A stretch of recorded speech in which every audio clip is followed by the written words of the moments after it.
पहला 5 year plan किस वर्ष प्रारंभ हुआ? ध्यान रहे 5 ईयर प्लान बोले तो पंचवर्षीय योजना का आरंभ कब हुआ? Option number A 1947, option number B 1950, option number C 1951, option number D 1952। आप सब कमेंट करके बताइए, यह सबसे इजी क्वेश्चन है और बार बार पूछे जाने वाला क्वेश्चन है। तो इसका हो जाएगा option number C 1951। Next question, मानव विकास सूचकांक HDI किस संस्था द्वारा जारी किया जाता है? बहुत अच्छा क्वेश्चन है ये, इसमें बहुत से कन्फ्यूजन होते हैं, ध्यान रहे आप अच्छे से ऑप्शन पढ़ें। Option number A IMF, option number B RBI, option number UNDP, option number D WTO। सोच समझ कर जवाब दें। चलिए ठीक है, इसका आंसर हो जाएगा C UNDP, United Nation Development Programme. ये मानव विकास सूचकांक जारी करता है। आगे बढ़ें। अगला क्वेश्चन है, भारत में मुद्रा का मुद्रण कौन करता है? भारत में मुद्रा का मुद्रण कौन करता है? Option number A SBI, option number B वित्त मंत्रालय, option number C Reserve Bank, option number D Nashik press. सोच समझ कर जवाब दीजिएगा। बात बोल रहा है भारत में मुद्रा का मुद्रण कौन करता है, तो ध्यान रहे कि इसका आंसर हो जाएगा रिजर्व बैंक ऑफ इंडिया। अगला क्वेश्चन, स्टैगफ्लेशन शब्द किस स्थिति का वर्णन करता है? ये क्वेश्चन इंपॉर्टेंट है, आप हाईलाइटेड करके रखिए इसको, इंपॉर्टेंट है क्वेश्चन है। स्टैगफ्लेशन शब्द किस स्थिति का वर्णन करता है? ऑप्शन नंबर ए मंदी प्लस मुद्रास्फीति, ऑप्शन नंबर बी वृद्धि प्लस स्थिरता, ऑप्शन नंबर सी महंगाई प्लस विकास, ऑप्शन नंबर डी बेरोजगारी प्लस वृद्धि। सोच समझ कर जवाब दीजिएगा। सॉरी, तो चलिए बताते हैं, इसका आंसर हो जाएगा मंदी प्लस मुद्रास्फीति। ये इंपॉर्टेंट क्वेश्चन है, पूछे जा सकते हैं। सॉरी दोस्तों। अगला क्वेश्चन है, मेक इन इंडिया योजना किस वर्ष शुरू हुई? मेक इन इंडिया योजना किस वर्ष शुरू हुई? Option number A 2014, option number B 2015, option number C 2016, option number D 2017। ये ध्यान योजना हमेशा याद कर रही है, इसे हमेशा 2 से 3 क्वेश्चन पूछ ली जाती है, तो ठीक से याद करिए इनको। इसका आंसर हो जाएगा 2014। आगे बढ़ें। 15 नंबर क्वेश्चन है, नाबार्ड किससे संबंधित है? नाबार्ड किससे संबंधित है? सोच समझ कर जवाब दीजिए, कमेंट करिए। ए शहरी विकास, बी औद्योगिक ऋण, सी कृषि और ग्रामीण विकास, डी बैंकिंग सुधार।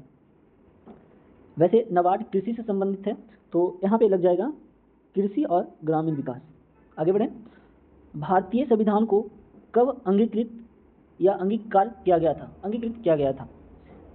ऑप्शन नंबर ए 15 अगस्त 1947, ऑप्शन नंबर बी 26 जनवरी 1950, ऑप्शन नंबर सी 26 नवंबर 1949, ऑप्शन नंबर डी 1 जनवरी 1950।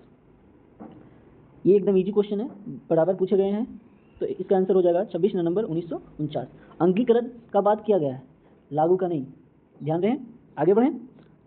अगला क्वेश्चन है, भारत में संविधान दिवस कब मनाया जाता है? ये इसी से जुड़े हुए क्वेश्चन है, तो इसका आंसर हो जाएगा संविधान दिवस जब अंगीकृत किया गया था, इसलिए इसका आंसर हो जाएगा 26 नवंबर। आगे बढ़ें। संविधान के किस भाग में मौलिक अधिकार वर्णित है?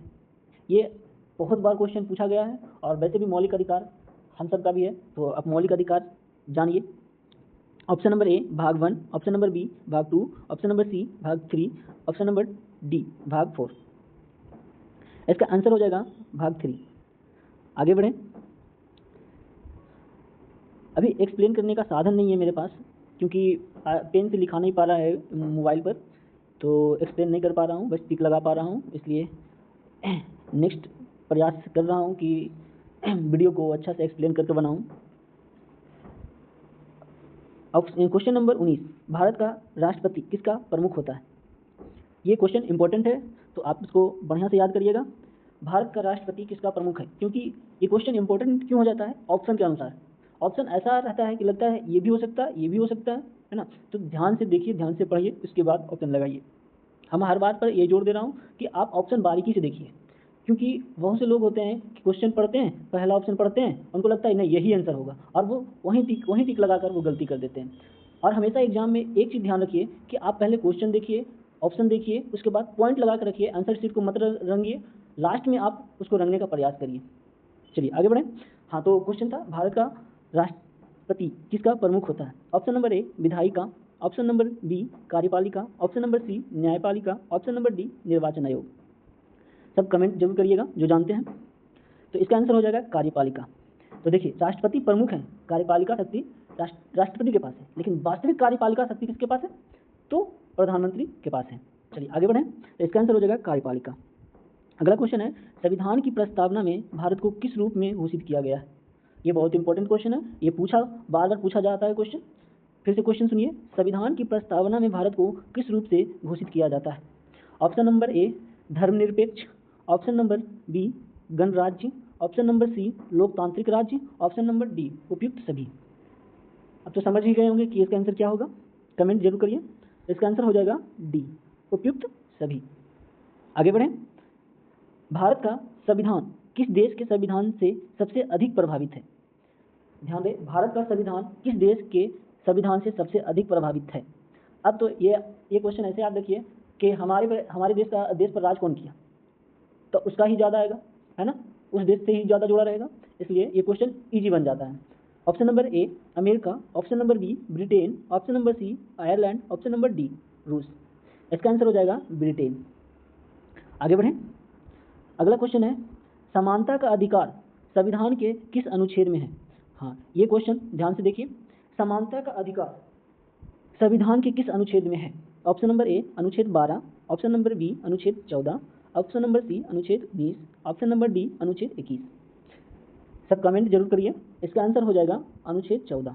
समानता का अधिकार अनुच्छेद 14 में है। अगला, संविधान का संरक्षक किसे कहा जाता है? ये देखिए इंपॉर्टेंट क्वेश्चन है, संविधान का संरक्षक किसे कहा जाता है? ऑप्शन नंबर ए संसद को, ऑप्शन नंबर बी राष्ट्रपति को, ऑप्शन नंबर सी प्रधानमंत्री को, ऑप्शन नंबर डी सर्वोच्च न्यायालय को। तो इसका सही आंसर हो जाएगा ऑप्शन नंबर डी सर्वोच्च न्यायालय। आगे बढ़ें। अगला क्वेश्चन है, भारत के प्रधानमंत्री की नियुक्ति कौन करता है? भारत का प्रधानमंत्री की नियुक्ति कौन करता है? तो ऑप्शन नंबर ए लोकसभा, ऑप्शन नंबर बी राष्ट्रपति, ऑप्शन नंबर सी राज्यसभा, ऑप्शन नंबर डी मुख्य न्यायाधीश। आप सब जरूर कमेंट करते जाइए। और हाँ, ये भी बताइए कि भारत के प्रधानमंत्री अभी वर्तमान में प्रधानमंत्री को कितना वेतन दिया जाता है और राष्ट्रपति को वर्तमान में वेतन कितना है। चलिए इसका आंसर करते हैं। देखिए प्रधानमंत्री का नियुक्ति राष्ट्रपति करते हैं, तो यहाँ पे क्या हो जाएगा राष्ट्रपति। आगे बढ़ें।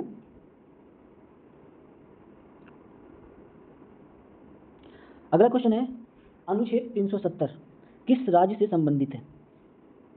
ये भी मोस्ट क्वेश्चन है, आप इसे तो जानते ही होंगे। अनुच्छेद 370 जम्मू कश्मीर को विशेष राज्य का दर्जा प्रदान करता था, जिनको अब हटा दिया गया है। तो आइए, ऑप्शन नंबर ए नागालैंड, हाँ, option number B Jammu Kashmir, option number C Manipur, option number C D Sikkim. तो इसका आंसर हो जाएगा जम्मू एंड कश्मीर। अगला क्वेश्चन, राज्यपाल की नियुक्ति कौन करता है? राज्यपाल की नियुक्ति कौन करता है? ध्यान रहे, नियुक्ति से संबंधित अधिकतर क्वेश्चन राष्ट्रपति से आएगा, राष्ट्रपति करते हैं, ठीक है, केंद्र लेवल पर राष्ट्रपति नियुक्ति करते हैं। कुछ क्वेश्चन जो सॉरी दोस्तों, राज्यपाल की नियुक्ति कौन करता है?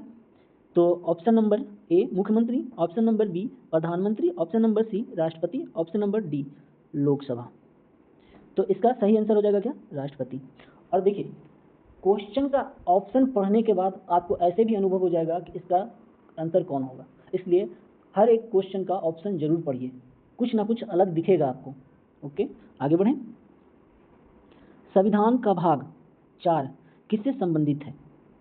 ऑप्शन नंबर ए मूल अधिकार, ऑप्शन नंबर बी राज्य की नीति निर्देशक तत्व, ऑप्शन नंबर डी नागरिकता, ऑप्शन डी संघ की कार्यपालिका।